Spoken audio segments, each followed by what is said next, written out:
அன்பின் அல்லல் சிறுகதை. ஆசிரியர் கமலா அவர்கள். இரவு மணி 10.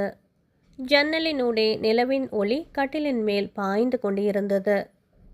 எங்கேயோ வெகு தூரத்தில் மாங்கிளையில் அமர்ந்து இருந்த குயில் விரக வேதனையில் தன் குரலை எழுப்பி கூவிக்கொண்டிருந்தது. கட்டிலில் தனியாக புரண்டு கொண்டிருந்த விமலாவுக்கும் செப்ப தரமற்ற வேதனை மனதை பிழிந்தது. உறங்க முயற்சி செய்தாள். அவள் மனதிலே சிந்தனை வெள்ளம் பெருக்கெடுத்தது. அது தூக்கத்தை அடித்துச் சென்றது. மணி 12 முறை அடித்தது. அன்று மாலை அவள் கோவிலுக்கு சென்று வரும்போது வழியிலே அவள் மாமன் மைந்தன் ரங்கநாதன் பேசியது அவள் நெஞ்சை வேதனையில் ஆழ்த்தியது. அவனது பரிதாபமான பார்வை அவள் உள்ளத்தை குடைந்து கொண்டு இருந்தது. அவள் மனதிலே மாலை சம்பவங்கள் விளிர்ந்தன. கோவிலில் இருந்து வந்து கொண்டு இருந்தாள். தன்னை யாரோ அழைத்தாற் போல இருக்கவே திரும்பி பார்த்தாள். ரங்கநாதன் தான் வந்து கொண்டு இருந்தான். 1 வருடத்துக்கு முன் பார்த்தது. அவனை பார்த்ததுமே அவள் மனம் படபடவென்று அடித்து கொண்டது. தன்னையும் அறியாத பயத்துடன் பரபரவென்று நடந்தாள். அவன் அவளை தொடர்ந்து நடந்தான். நிற்காமல் போகிறாயே விமலா, என்னை பார்க்கக்கூட வெறுப்பாக இருக்கிறதா என்றான். அவன் குரலில் வேதனை ஒலித்தது. ஒன்றுமில்லை, கூப்பிட்டது நீங்கள் என்று நினைக்கவில்லை என்று தன் செய்கையை மறைத்து பேசினாள். விமலா, உன் வாழ்க்கை பாதை மனமிக்க பூவாக இருக்கிறதா? உன் கணவர் நல்லவர்தானா? நீ எப்பொழுது இங்கே வந்தாய்? நன்றாக இருக்கிறது உங்கள் கேள்வி. நேற்றைக்கு முன்தினம் இந்த இடம் வந்தேன் என்று சுருக்கமாக கூறி விரைவாக நடக்கத் தொடங்கினாள். அவனிடம் பேச விரும்பாததால் அவள் பேச்சு அர்த்தமற்றதாக இருந்தது. என்னிடம் பேச விரும்பவில்லை என்று தெரிகிறது. நான் 2வதாக கேட்ட கேள்விக்கு பதில் சொல்லவில்லையே என்றான் ரங்கநாதன். அவள் அவனை வெறிக்க பார்த்தாள். அவன் அவள் முகத்தை ஆவலோடு பார்த்து கொண்டிருந்தான். என் கணவர் ரொம்ப நல்லவர். 2 பெண்களை மோசம் செய்ய வேண்டும் என்று நினைப்பவர் அல்ல என்றாள் சீற்றத்துடன். ரங்கநாதன் திடுக்கிட்டான். வேதனையுடன் நெட்டுயிர்த்த, விமலா, நீ எதையும் மறக்கவில்லை என்று நினைக்கிறேன். நான் மனமறிந்து எவரையுமே மோசம் செய்யவில்லை. வாழப்போகும் சில ஆண்டுகளிலும் அந்த மாதிரி நீச்சமான செய்கையில் இறங்கி தாழ்ந்து போக மாட்டேன் என்ற நம்பிக்கை எனக்கு இருக்கிறது. மனிதனை மனிதன் நம்பாத இந்த நாட்களில் என் பேச்சை நீ நம்ப மாட்டாய் என்று நான் நன்கு அறிவேன். ஆனால் விரைவிலே நீ நம்பக்கூடிய அந்த நன்னாளும் வரும். அப்பொழுது ஒரு சட்டு கண்ணீர் விடுவதை தவிர உன்னால் வேறு ஒன்றுமே கூற முடியாது. அதுவே போதும். இந்த அதிர்ஷ்டமற்றவனுக்கு நினைவில் வைத்துக்கொள், வருகிறேன் என்று வேகமாக திரும்பிச் சென்றான். அவள் அவனை திரும்பி திரும்பி பார்த்து கொண்டே வீட்டை அடைந்தாள். அவளுக்கு வாய் விட்டு அழ வேண்டும் போல இருந்தது. நீ வாயை விட்டு அழுதால் பெண் என்ற போர்வைக்குள் புதைந்து கிடக்கும் விலை மதிப்பற்ற தன்மானம் மறைந்து நீ அனைவராலும் கீழ்த்தனமாக பார்க்கப்படுவாய் என்றது அறிவு. அதை ஆமோதிப்பது போல சுவர் கடிகாரம் நள்ளிரவை விட்டு நகர்ந்து விட்ட நற்செய்தியை அறிவிப்பதை போல ஒரு முறை அடித்தது. குளிர்காற்று விற்றென்று அடித்தது. வேண்டுமென்று அனைவரும் சேர்த்து அவளுக்கு அநியாயம் செய்வது போல அவளுக்கு தோன்றியது. தன்மேல் பழி தீர்த்து கொள்ள யாரோ கங்கணம் கட்டி கொண்டு இருப்பது போல நினைத்தாள். அந்த எண்ணம் தோன்றியதும் அவள் உடல் நடுங்கியது. அவள் மன ஏட்டிலே 30 நாட்களுக்கு முன்னால் நடந்த சம்பவத்தால் புரண்டது. அன்று மாலை அவள் கணவன் ஹாலாசியம் அலுவலகத்திலிருந்து தாமதித்து வந்தான். அவனுக்கு விருப்பமான சிற்றுண்டியை செய்து வைத்து இருந்தாள் விமலா. ஏன் என்று இத்தனை நேரம் என்று கேட்டாள் ஆவலாய். ஏன், அன்பும் அபிமானமும் பொங்கி வழிகிறதாக்கும் என்றான் கட்டை குரலில். அவள் ஒன்றுமே பேசவில்லை. அவனுடைய கடுமையான பேச்சை கேட்டு கலங்கி போனாள். சட்டென்று தன்னை சமாளித்து கொண்டு, சாப்பிட வருகிறீர்களா என்று ஆர்வமாக அருகில் வந்து அழைத்தாள். எனக்கொன்றும் தேவையில்லை, நீ போ இங்கே இருந்து என்று சீறினான். அவள் திகை பூண்டை மிதித்தவள் போல அவனை வெறிக்க பார்த்தாள்.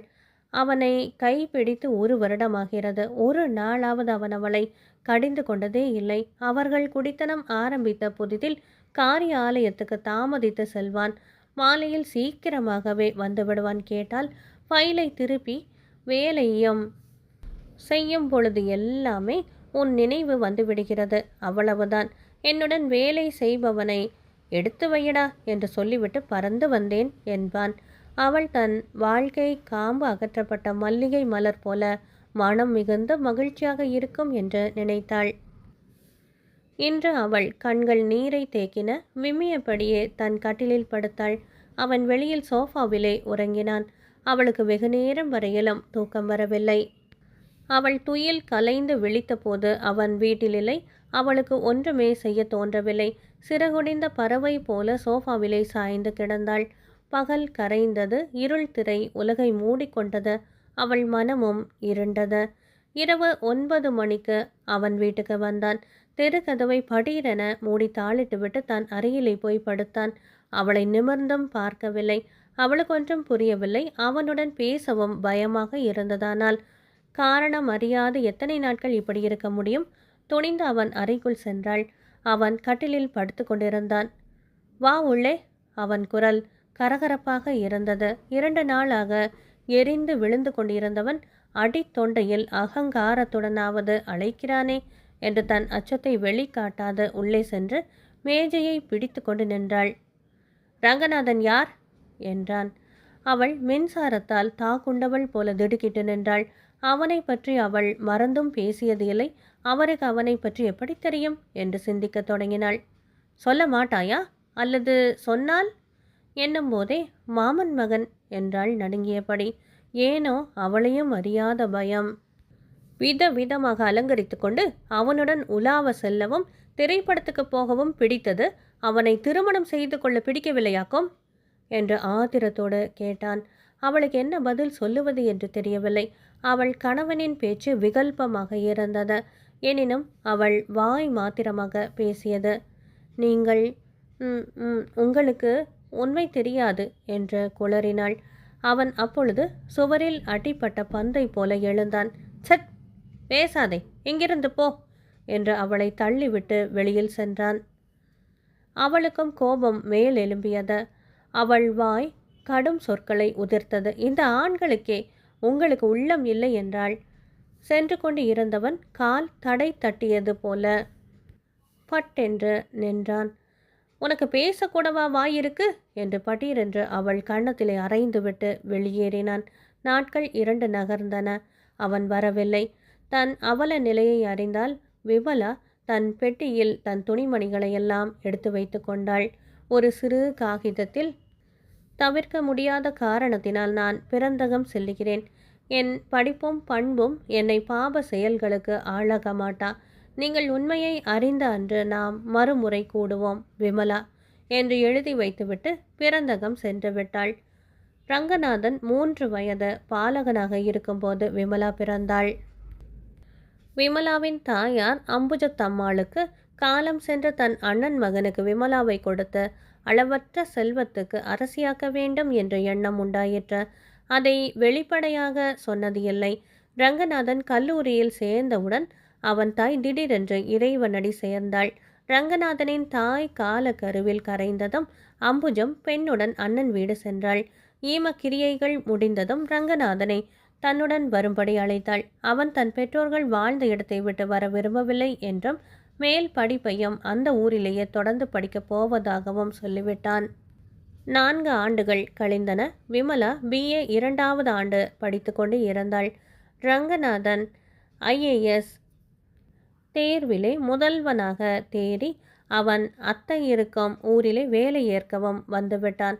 அழகும் அறிவும் தீரமும் ஒருங்கே உருவாக தன்னை பார்க்க வந்த மருமகனை கண்டு மகிழ்ந்தாள் அத்தை. கலாசாலைக்கு புறப்பட்டு கொண்டிருந்த விமலா தன் அன்னையின் முன்னால் நிற்கும் அழகனை நிமிர்ந்து பார்த்தாள். இருவரின் கண்களும் ஆச்சரியத்தில் மலர்ந்து விரிந்தன. அவள் தலை குனிந்து சென்றாள். அத்தை, இவள் விமலாவா? என்ன படிக்கிறாள்? ரொம்ப அழகாக இருக்கிறாள். அவன் சொன்னது தயங்கி தயங்கி சென்ற விமலாவின் காதில் கரைந்தது. அவள் மெய் சிலிர்த்தது. அவளுக்குள் ஏதோ இன்ப உணர்ச்சி கிளுகிழுத்தது. கலாசாலைக்கு செல்லாமல் தன் அறைக்குள் சென்றாள்.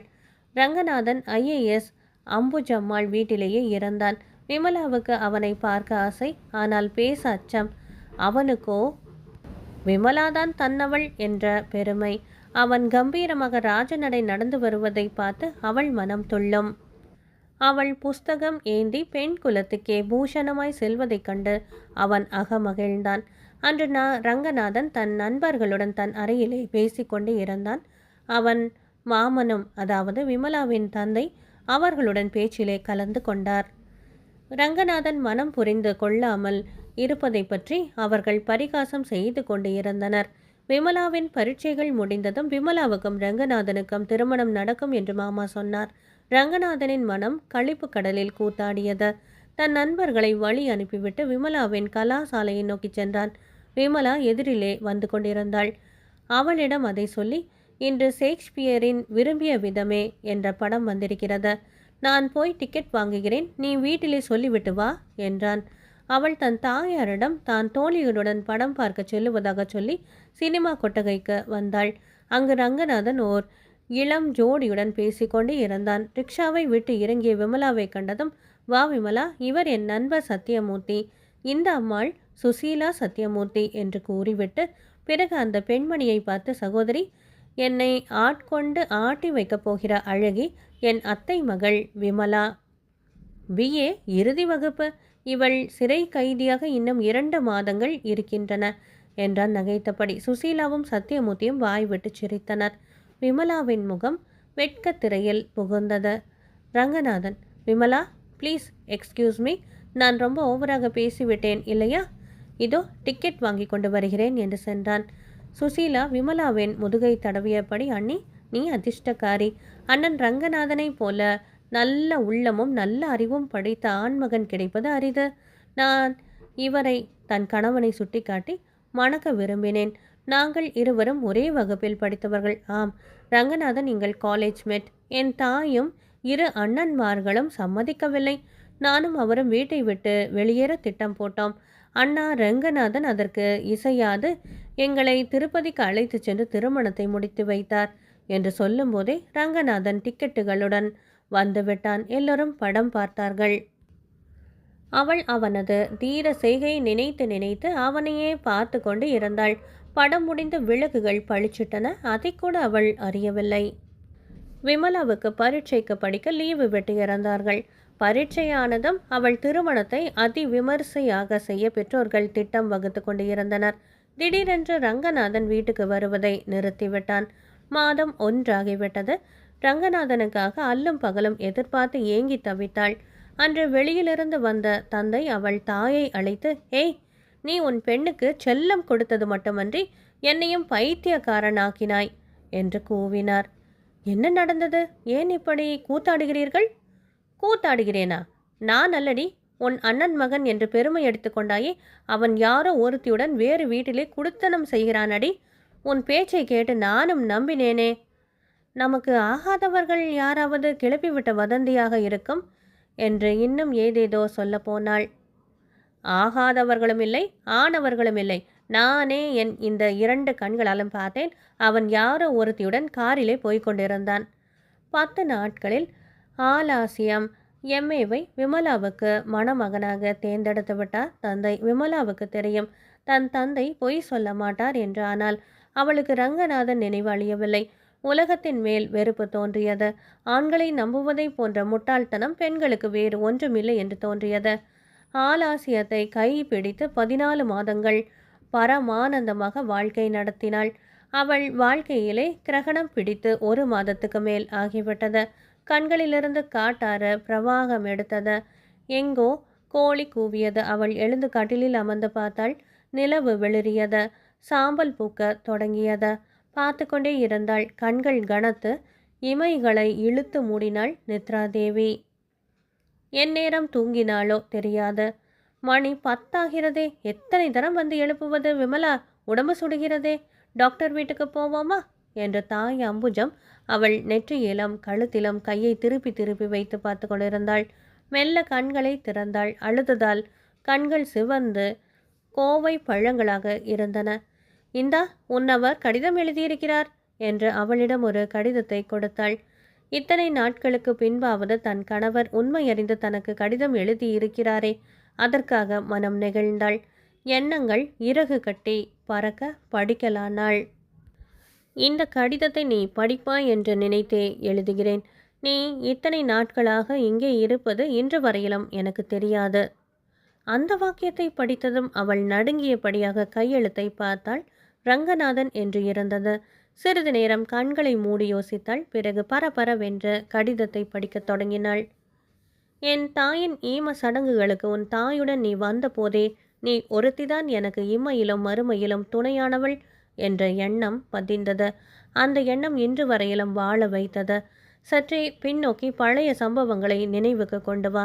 நான் ஒரு வாரம் எவர் கண்களிலும் தென்படவில்லை. ஆம், அன்று அலுவலகத்தில் வேலை செய்து கொண்டு இருக்கும்போது ஸ்டார்ட் இமீடியட்லி சுசீலா என்று தந்தி வந்தது. என் உயிர் தோழனின் மனைவி சுசீலாவைத்தான் உனக்கு தெரியுமே. உடனே லீவு போட்டு அவர்கள் இருக்கும் இடத்துக்கு சென்றேன். அவர்கள் வீடு பூட்டியிருந்தது. சத்தியமூர்த்தி அபாயகரமான நிலையிலே வைத்தியசாலையில் சேர்க்கப்பட்டு இருப்பதாக அறிந்தேன். உடனே வைத்தியசாலைக்கு விரைந்தேன். சத்தியமூர்த்திக்கு நினைவே இல்லை. டாக்டரை போய் பார்த்தேன். அவர் முகம் நம்பிக்கையூட்டுவதாக இல்லை. என் தைரியம் மாண்டது. 3 நாட்கள் ஓடி மறைந்தன. அன்று காலை சுசீலாவை விட்டுவிட்டு நான் மாத்திரமாக வைத்தியசாலைக்கு வந்தேன். சத்தியமூர்த்தி நல்ல நினைவுடன் இருக்கிறான் என்று நர்ஸ் சொன்னாள். நடுக்கடலிலிருந்து கரை ஏறியவன் போல களிப்புடன் அவன் கட்டிலின் அருகே சென்றேன். என்னை கண்டதும் அளப்பரிய ஆனந்தத்துடன் சுசீலா எங்கே என்றான். வீட்டிலே இருக்கிறாள், அழைத்து வரட்டுமா என்றேன். அப்புறம் போய் அழைத்து வரலாம், அருகில் வந்து உட்காரு என்றான். நான் உன்னிடம் ஒன்று சொல்ல நினைத்தேன். சமயத்துக்கு நீ வந்து சேர்ந்தாய். இதை சொல்லுவதற்குள் அவனுக்கு ஆயாசமாக இருந்தது. சற்று சமாளித்து கொண்டு எனக்கு ஏதாகிலும் ஆகிவிட்டால் என்னும் போதே அவன் குழி விழுந்த கண்களிலே கண்ணீர் பெருகியது. நான் கை குட்டையில் என் முகத்தை புதைத்து கொண்டேன். நான் சொல்லுவதை கேளு. பாவம் சுசீலா என்னை நம்பி எல்லோரையும் விட்டுவிட்டாள். நான் அவளை விட்டு சென்றாள். அவள் கதி என்னடா ரங்கநாதா? உன்னையன்றி அவளுக்கோ எனக்கோ யாருமே இல்லை. அவளை நீதான் பார்த்து கொள்ள வேண்டும். அவள் தன் துயரை மறக்கும் வரையிலாவது நீ அவளை காப்பாற்று. அவள் இப்பொழுது 5 மாத கர்ப்பிணி. அவன் மூச்சு காற்றில் கரைந்தது.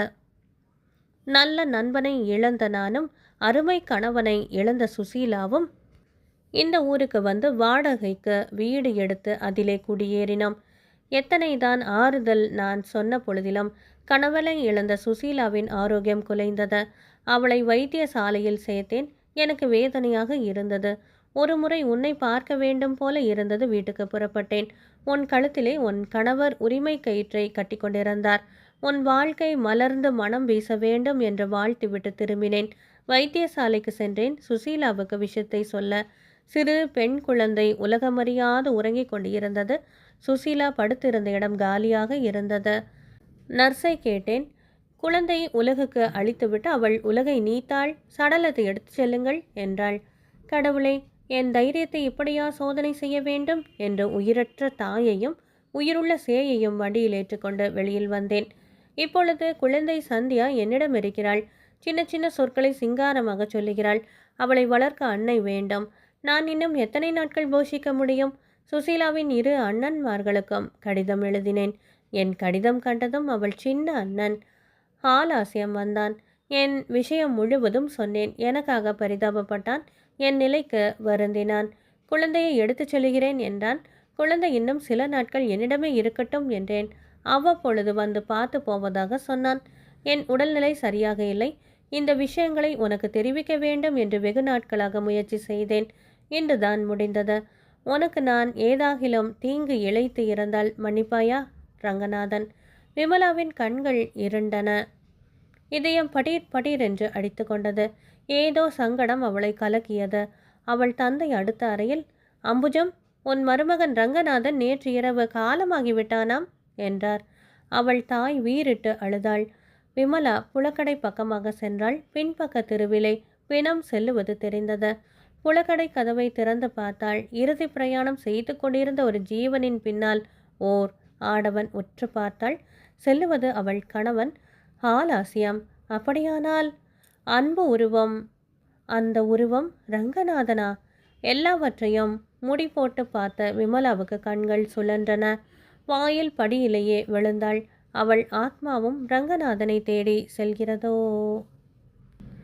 அன்பானவர்களை, கமலா அவர்கள் எழுதிய அன்பின் அல்லல் சிறுகதை நிறைவு பெற்றது. நன்றி.